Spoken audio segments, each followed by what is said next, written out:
Pasu voltaic bronze. Pasu is a 1-1-6 target variation with moving targets for dynamic clicking. Originally created for the person called Pasu. So Pasu is not a secret name, it's just a name for person who first requested this type of scenario. And of course the voltaic bronze is an easier variation for the voltaic bronze. Well, who would have guessed?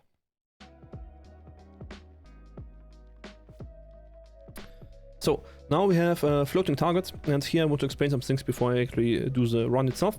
I actually have not played the bronze variation, I think.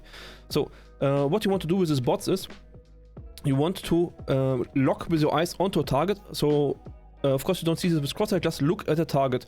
I try to see where exactly it moves. So I don't want to only see the position of the target, I really want to see the movement of the target.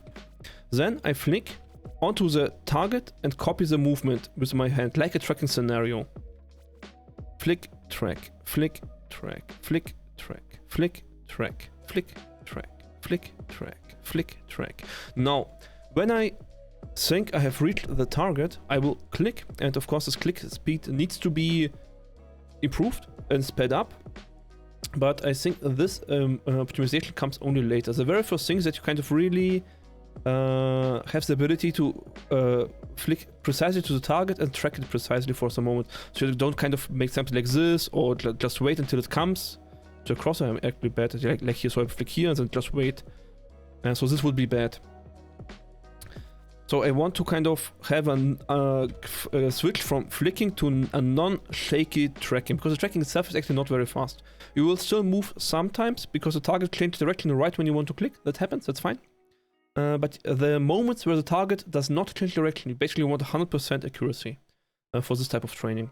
Because you really need to flick fast and then smooth down, flick fast, smooth down, flick fast, smooth down, flick fast, smooth down.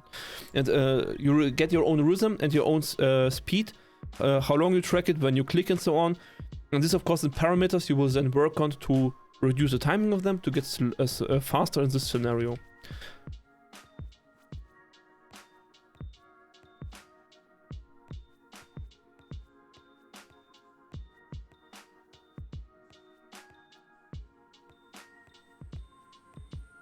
So this is now a very smooth, very gentle run. And this is of course not the thing you want for training. So now let's do the same just for training. So now I want to go faster than I actually can. But still keep the steps correct. Focus the target, decide the movement, track it shortly, then click. And you see now I'm moving at a speed where I cannot keep up without shaking, and that is good. That is the speed which I want. So I'm slightly unprecise. I cannot keep up my technique correctly, because now I'm moving faster than I actually can. And this moving faster than I actually can, of course, triggers some neural adaptation. So maybe I can do it in the future. Okay.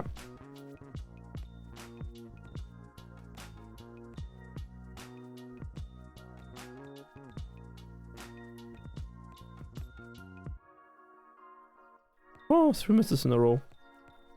Bad run, bad run.